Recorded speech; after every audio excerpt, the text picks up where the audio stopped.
Ya, Assalamualaikum warahmatullahi wabarakatuh.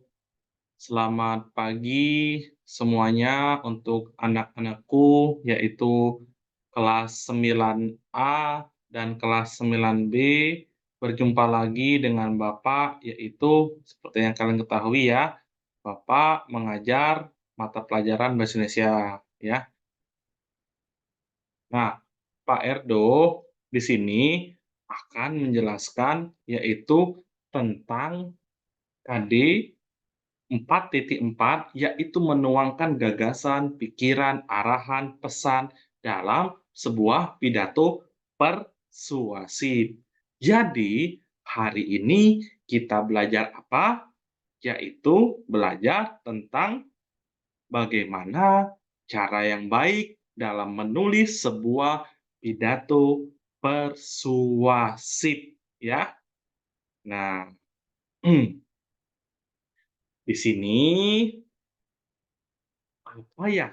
Seperti yang kalian ketahui, pidato persuasif ialah pidato yang digunakan untuk meyakinkan audiensnya agar percaya apa yang dibicarakan dalam pidato tersebut. Nah, contohnya, jadi kalian dalam berpidato itu harus bisa meyakinkan pendengar atau audiensnya. Apa yang kalian bicarakan, mereka percaya, tertarik terhadap pidato kalian. Nah, ya, itu namanya pidato persuasif, meyakinkan audiens, menarik perhatian orang, ya. Nah, di sini dalam pidato ada beberapa ciri. Yang pertama, memiliki tujuan yang jelas.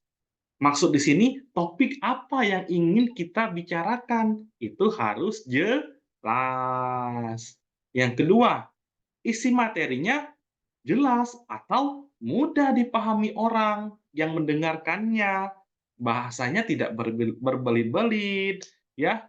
Jadi mampu dijangkau oleh pikiran orang banyak yang mendengar pidato kita, ya. Yang ketiga, materi harus bersifat objektif. Ya, materinya juga harus bersifat jelas materinya. Apa ya materi yang akan kita ungkapkan? Misalnya pidato kebersihan lingkungan. Nah, yaitu tentang lingkungan.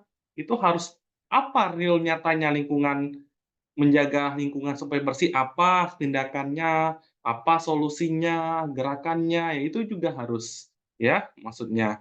Yaitu memberi wawasan baru yang menarik perhatian.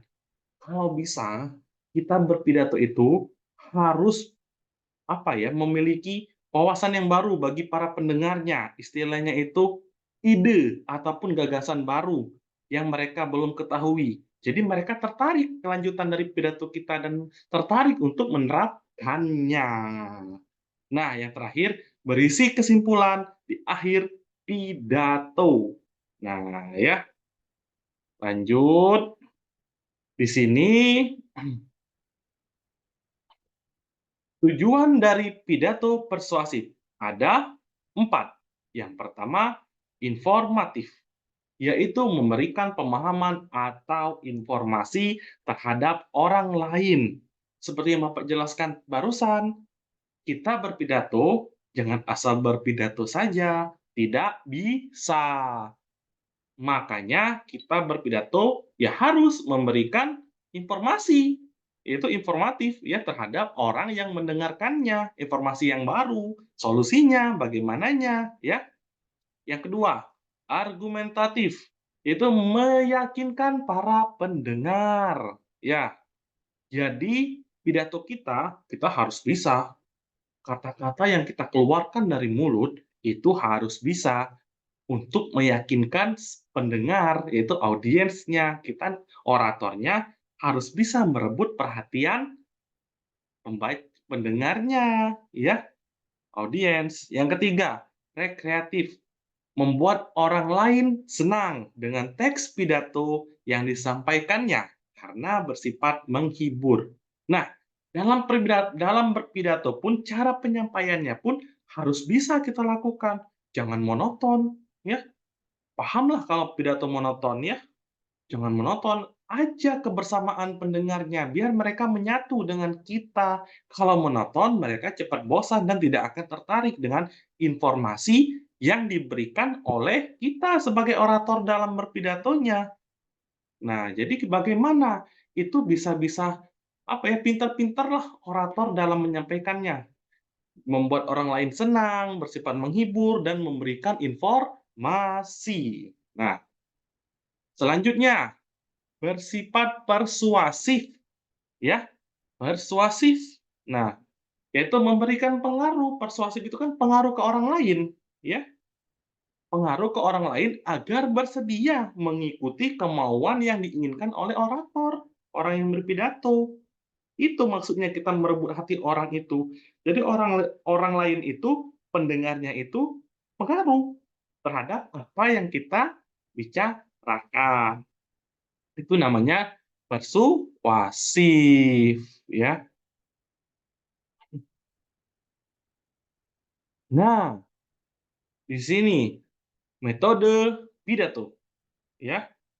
Dalam metode pidato itu ada 4. Yang pertama, impromptu, yaitu kita berpidato spontan tanpa naskah. Kita sudah memahami, ini bukan menghafal ya, kita memahami ya isi pidato, jadi kita bisa berpidato melalui gaya bahasa sendiri tapi topiknya kena ya. Yang kedua, memoreter, itu bersifat hafalan. Nah, kalau hafalan ini ya kita mengingat apa yang sama persis terhadap teks pidatonya, ya. Yang ketiga, naskah, membaca teks, ya. Nah, biasanya ini pemula, orang yang berpidato pemula, ya, itu biasanya membawa teks, ya. Mereka menumbuhkan dulu rasa keberaniannya, barulah mereka nanti seiring berjalan waktu mereka bisa lebih baik. Tapi biasanya ini naskah ini itu biasanya orang-orang yang baru pemula berpidato. Extemporer, nah ini menurut saya pribadi, Pak Erdo, bagusnya itu kalian menggunakan metode pidato extemporer, yaitu menyiapkan konsep kecil terlebih dahulu. Seperti apa ya, kertas-kertas kecil yang sering kalian lihat di pidato di TV, ada kertas kecil, nah kadang dia berpidato melihat audiens, kadang dia melihat sebentar, dia melihat lagi, itu yang bagusnya. Tapi itu terserah kalian masing-masing ya. Dalam pidato pun ada 3 struktur. Yang pertama pembukaan pidato. Paham ya? Assalamualaikum warahmatullahi wabarakatuh. Alhamdulillah, puji dan syukur, itu pembukaan pidato. Kedua, isinya, kita tekankan isinya. Ketiga, penutupnya. Demikianlah pidato ini, saya mohon maaf, pada Allah saya mohon ampun. Nah, gitu ya. Jadi ada pembukaan strukturnya, ada isi, ada penutup dalam sebuah pidato. Nah, terakhir, langkah-langkah dalam menulis pidato. Yang pertama, kita harus memilih topik atau tema dalam pidato. Ya, misalnya kita harus pidato di banyak orang. Topik apa yang akan menarik kita angkat? Jangan topik yang sudah apa ya, sudah jenuh, sudah bosan, yang bersifat inovasi kalau bisa, ya, yang bersifat ada keuntungan bagi masyarakat, ya. Topik itu harus sesuai terhadap pidatonya. Yang kedua, setelah kita memilih topik, kita mengumpulkan referensi bacaan. Itu bisa berupa buku, berupa media internet, kita cari ya, apa yang akan kita pidatokan. Kalau pidatonya tentang keberagaman budaya, ya harus kita ya harus kita cari apa ya, bagaimana contoh pidato keberagaman budaya, itu harus ya. Yang ketiga, barulah tadi kita membuat strukturnya, ya, membuat kerangka pidato. Setelah kita lengkap referensinya, nah barulah kita berani untuk menulis kalimat pembuka dalam pidato, baru isinya, baru penutup, ya. Setelahnya, terakhir, kita bisa merangkai pidato. Kembangkan kerangka pidato itu menjadi kalimat yang utuh, utuh, ya. Setelah ada struktur nih, pembuka, isi, penutup, baru kita kita bisa menulis kalimat pembuka, isinya, kalimat penutup, sehingga menjadi sebuah pidato persuasif yang baik bagi audiens, yang bisa dipercaya, diyakinkan, dan juga bersifat menghibur bagi audiensnya, ya. Oke, mungkin itu saja yang dapat Bapak sampaikan dalam pembelajaran hari ini, ya. Kurang lebih kalau ada kesalahan, Bapak mohon ampun kepada Allah, ya. Kalau ada yang tidak dimengerti, boleh ya nanti setelahnya mungkin kita WA grup ya, untuk membahas ini. Kalau ada yang belum dimengerti boleh tanyakan kepada Bapak ya. Nah, sekian dari Bapak. Wassalamualaikum warahmatullahi wabarakatuh.